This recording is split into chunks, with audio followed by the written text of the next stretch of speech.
from Hochschule Lucerne about smart contracts. And yeah, thank you so much.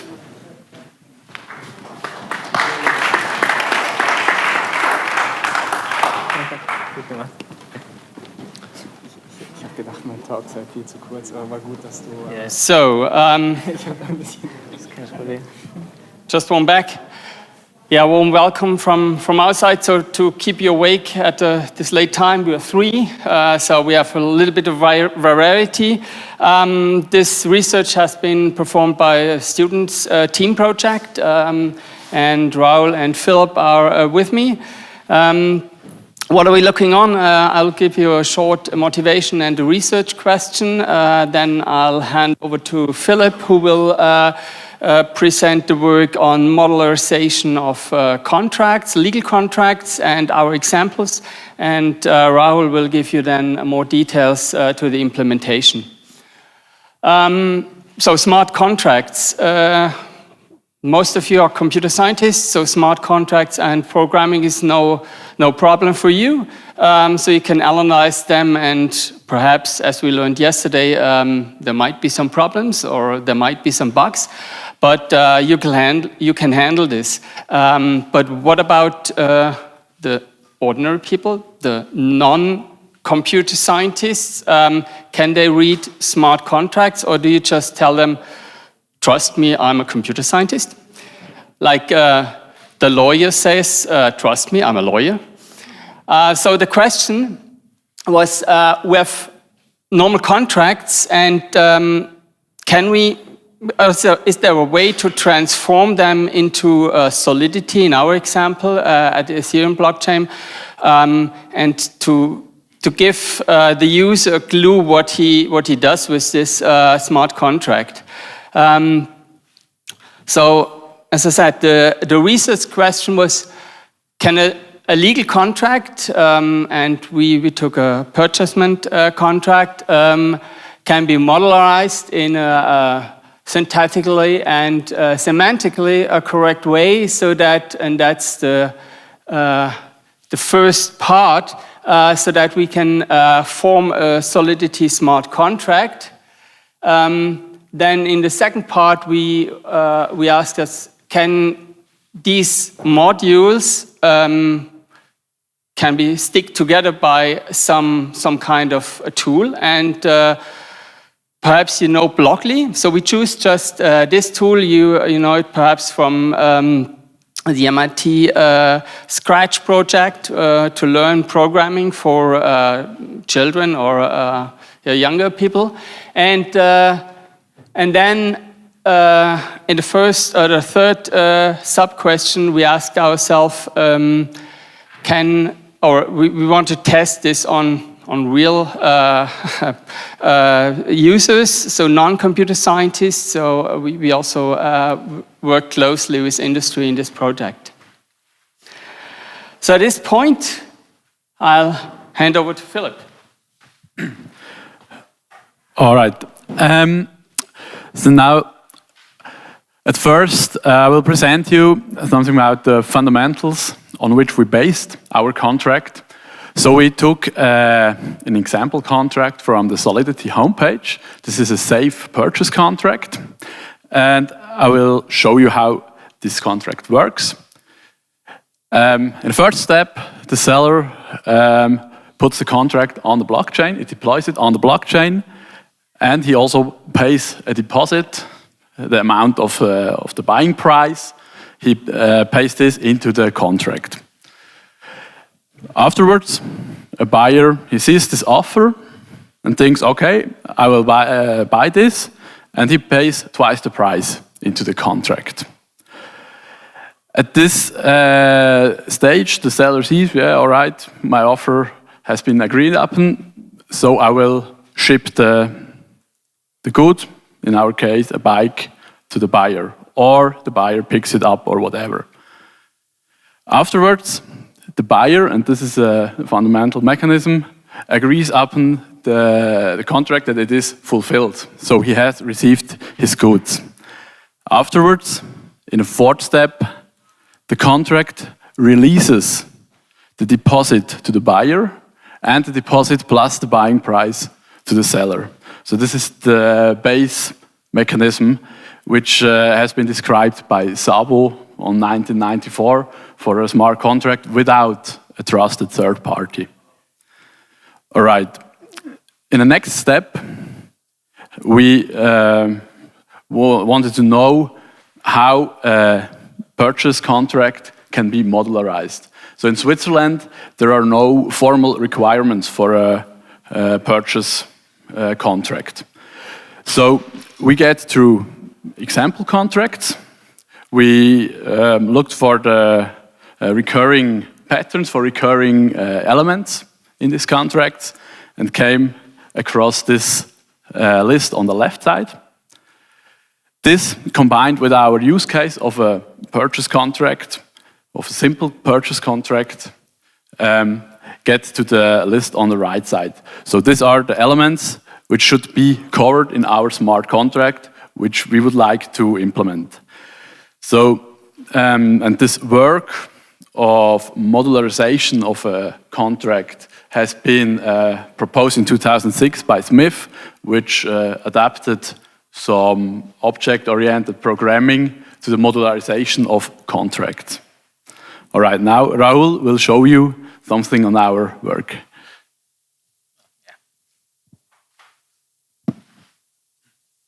All right. To start off with, the first question which we had to answer was, well, how would the Solidity code look like that we would want to run on the blockchain? So the first idea, we came up with a simple contract, one clause, where we had certain functions, and we thought, okay, that's it. Then we looked back at the previous slide. You can see up down here on the price, there are payment options. So payment option means like you could pay upfront, you could pay right at the end, or you could pay in installments. So that made us think that, okay, having one clause is not the best solution. So we went back to the drawing board and started off again. So in this example, we spoke to a company called Satislo. They are an industry, and they work in the industry. They create lenses, and they create machinery for creating lenses. And with them, we looked at their certain standard contracts which they use. And I must say standard because the lawyer said nothing is standard with them. And well, basically, we have a super clause, the Satislo base contract right on the top. Then, as Phil said before, we use the concept of inheritance. So you have subclauses, the 3 installment payment contract, the upfront payment contract, and the at-end payment contract. Sorry, couldn't think of better names. And these are the subclasses. So in the superclass, we have certain information which can be used throughout the subclasses. So such information such as the seller address, the buyer address, and the carrier address. Also, certain modifiers are there which can be used by each of the subclasses, and certain functions.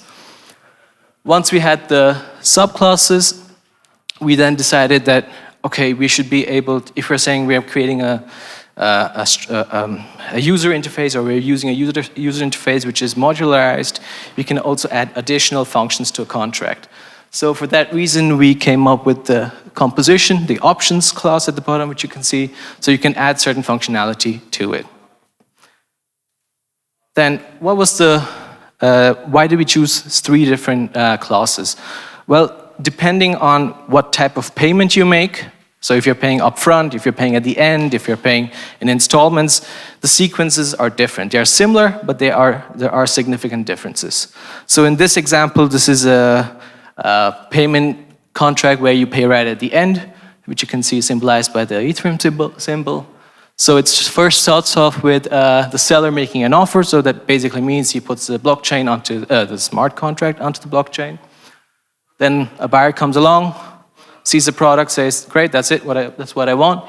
He confirms the order. Then the seller says, okay, now I have produced the order. He makes his confirmation. For example, he could also send the smart contract, then deploys an event, it triggers an event, which is then received by the carrier, who then knows, okay, there's a certain delivery that he needs to make.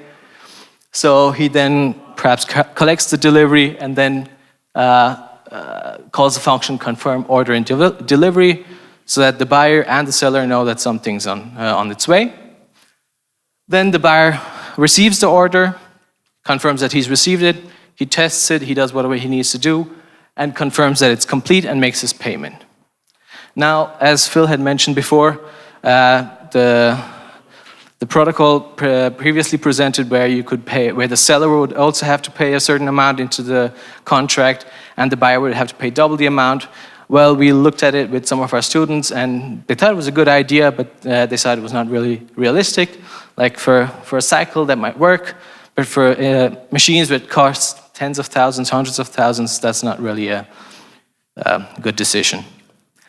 So that's why we decided that there was no need to have these, where we did not need to have the buyer put in any money and then the seller also put in, the seller put in any money at the start and the buyer adding on. So this was just the first process. I'll just go, the second process is pretty much the same. This is the 3 installment payment, so you can see 3 points where the payment is made, but it's pretty much the same process as before. And then you have the upfront payment process where, yeah, as the name says, you pay at the start. Then how did we transform this into Blockly? Well, the reason we made this, we created this inheritance structure and this composition structure was so that we could transform it into the Blockly structure. So the superclass just defines the type, so the type of contract. So based on the superclass you choose, you can say, based on the type you choose, the superclass is generated. So you could have like a sales contract as you have here, or you could have a rental contract or any other type of contract. Then based on the payment option, as I mentioned before, one of these 3 subclasses is generated. And finally, based on whatever option you choose, you have chosen an extension, so that contract is then extended with that code. And now we'll come to the interesting bit. I'll talk about with a short demo. All right, this is how Blockly looks like. The left part and the white bit, that's actually Blockly. On the right is just, you can see the source code that is being generated. So now I've chosen the Satislow machine contract. That was a type. I add an ID for this offer, for this contract. Then I define the price in Ether. I define the price, yeah. And you can see on the right-hand side, the code has been generated, so you have the Satislow base contract here. Then I can choose a different carrier if I want to. And then on the left-hand side, I go and click on payment options. As you can see, you have the 3 installment payment option, where the buyer has to pay 30% upfront, 60% on delivery, and 10% right at the end. Or you have the upfront payment, where he pays everything right at the start. And the final one would be the at-end payment. So now I choose one of them. Yeah, the 3 installment, and I just can add it to the smart contract. You see it has been clicked into its place, and at the bottom you can see the 3 installment payment contract code is generated and added to this structure. You can just simply click, take it away, that code disappears. You can go choose the next payment option. So this is all that the buyer can decide on right from the start. So now I'm choosing the upfront payment.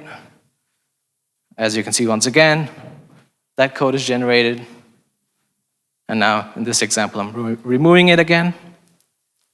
And the final payment option I'm choosing is the at-end payment. And that is generated again.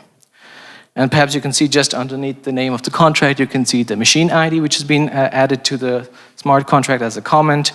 The price in Ether has also been added down there. And then we can go on to the contract options. So if you're a seller, you may say, I need to make sure that this object is installed by my company representative. So I can add that as a contract option. I can choose further contract options, like should at a certain point I decide to not sell that object, then I can abort the contract. So you can add that to this contract. And you can see at the bottom, you have the confirm order aborted Oh, sorry, I didn't realize not talking into the microphone. And you have the comment on the installation required by the client. What Blockly also offers is some type of validation mechanism. So you can see this is another contract option that I'm trying to add, but it's not being appended to the contract. So this is sort of something which would help the users when they're trying to use such an interface. Yeah, that was the demo.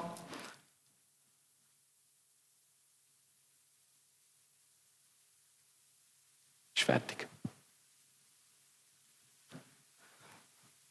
All right, so now we created this UI, we tested it ourselves, and we decided that now it would be time for someone from the industry to actually use it.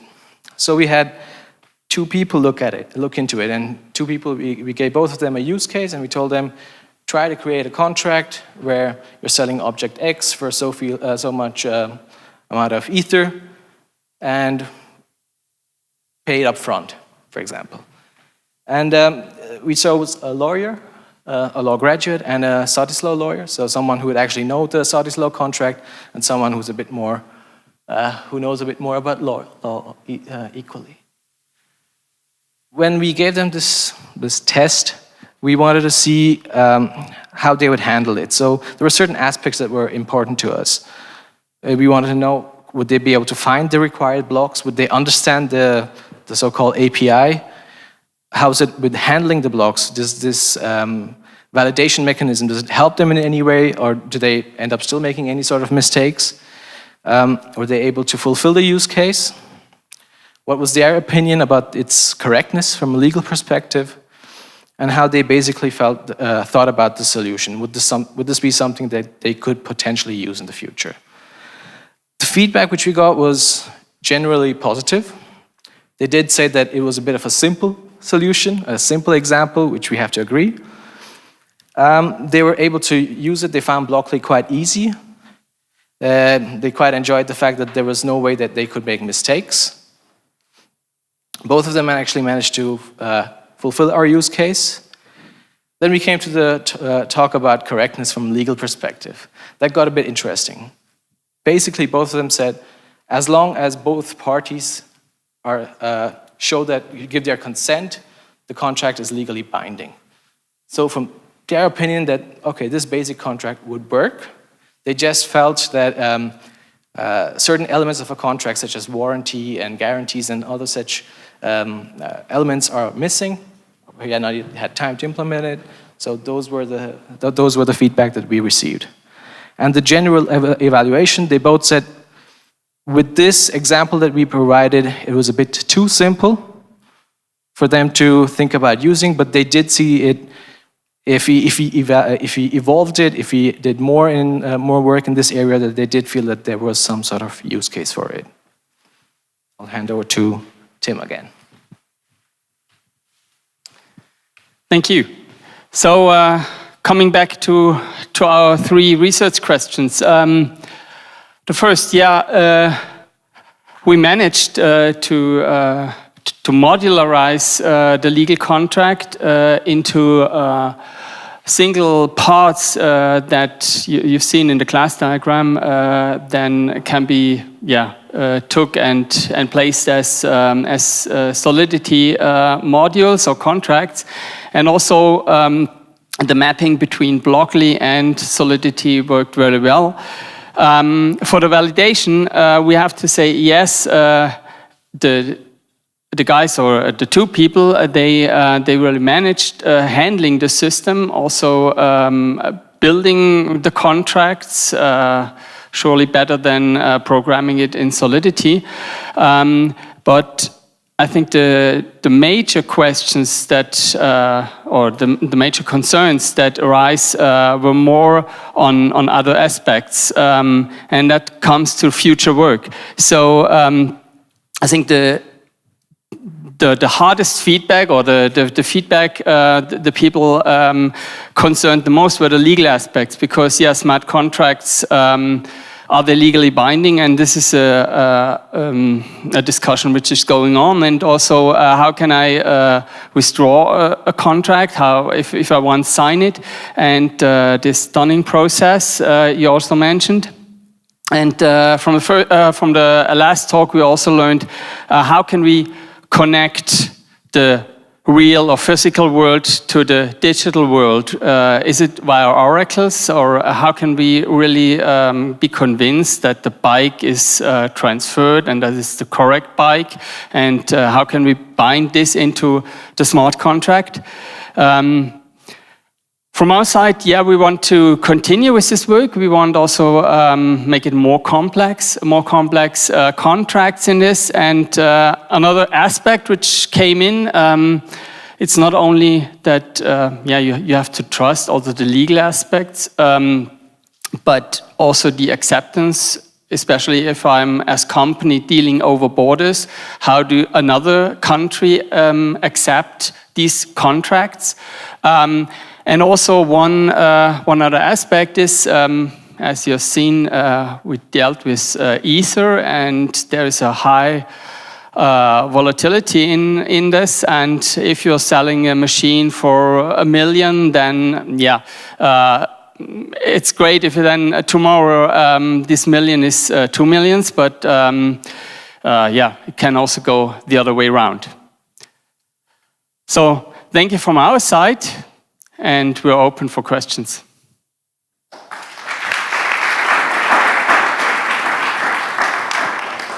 I don't think it's a question, it's more a comment. Thank you very much for this academic exercise. On CNN now recently, it's every 20 minutes an advertise about a company called Maersk. Maersk is one of the biggest companies for shipped, how do you say, that supply chain and so on. And what it shows that trust Maersk, it's running on IBM blockchain. So that's exactly, and Maersk goes from Osaka to Rotterdam to everywhere and so on.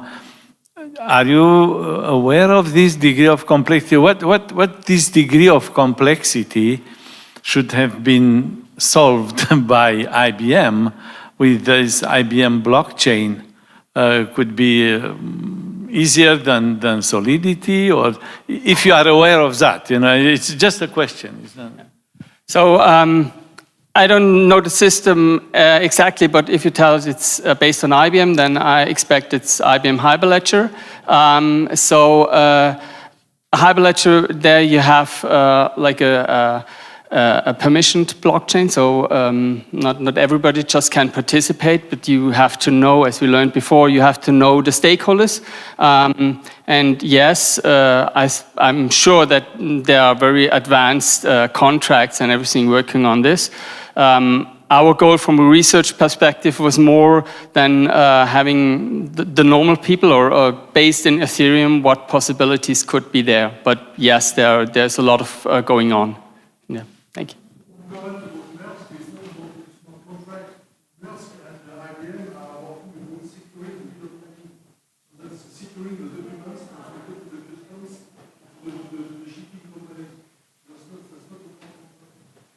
Thank you for the compliment. You have looked at Solidity here. Do you have any comment on functional programming languages in terms of modularity or testability, if that would be a better fit for the kind of graphical editing or more intuitive editing? Like Haskell, Erlang, whatever. So at this point, we only have looked into Solidity. Might be some other programming languages who fit better, but we haven't made research on this.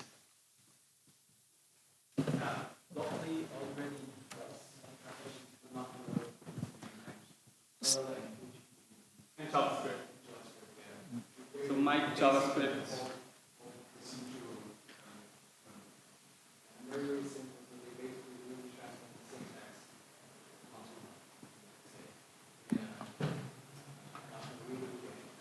Yeah. So my question is, like For example, if we want to get a little bit hands-on your Blockly, like how can we do that? I'm just curious. It's just basically how can we just start using Blockly and like how, and also like I know you are still on the testing phase. That basically another question is how complete is the Blockly right now? So we just implemented some parts of the contracts into Blockly. We have it in GitHub, so we can also publish it, so it's not a secret. And you're welcome to extend it. Yeah, so that's the actual state. So there also have been another work where we directly composite Blockly, so Solidity modules in the left-hand side of Blockly, and then produce the code. But there you have to have Solidity know-how. I have a question. I love the idea of having the domain-specific languages for smart contracts. But maybe I can add a couple of points to your future works. The parties agree on the Blockly contract, if I understand, okay? But then you compile the Blockly contract into Solidity. And then at this point, you can lose the correctness because the compiler needs not be correct. And developing a correct compiler doesn't seem an easy task. First, because as far as I know, we do not still have formal semantics of Solidity. Okay, this is a major point, and Solidity is evolving, so it is a big point. And then also for the proof techniques, for proving the compilation correct, I haven't seen any attempt on for Ethereum so far. So there is a lot of research to do. Yeah, thank you for the comments. And yeah, sure. If we have errors in the transformation, then we have errors in the code. Our motivation was so that we can test or better test the single modules, and if we put them then together, have a more correct version than just type it in the code. And I don't know if you have been here yesterday. We also have had a talk about Securify, which also a company providing some tests. So that would be my solution for the Solidity code. But I agree. Okay, yeah. A question about the legal implication of your implementation of your experiment. As far as I am informed, the legal binding of a contract or the interaction with software depends largely of the acceptance about of the users of the software itself. So I think you want to increase this in terms of blockchain usage. What is the remarks of the lawyer users in your experiment in this perspective? Do they really think users of the contract will understand the system more correctly than before, and so the legal somewhat trustability of the construct is better? I have to hand over to Raul. I don't know if you really asked this question. No, we didn't really ask that type of question. The idea was basically to give an interface for this lawyer to create a contract, to be able to use blockchain, to use smart contracts. It was lesser on the, as you say, understandability on both sides of the issue. Yeah. Excellent. So I think this concludes the evening. Thank you so much for all being here.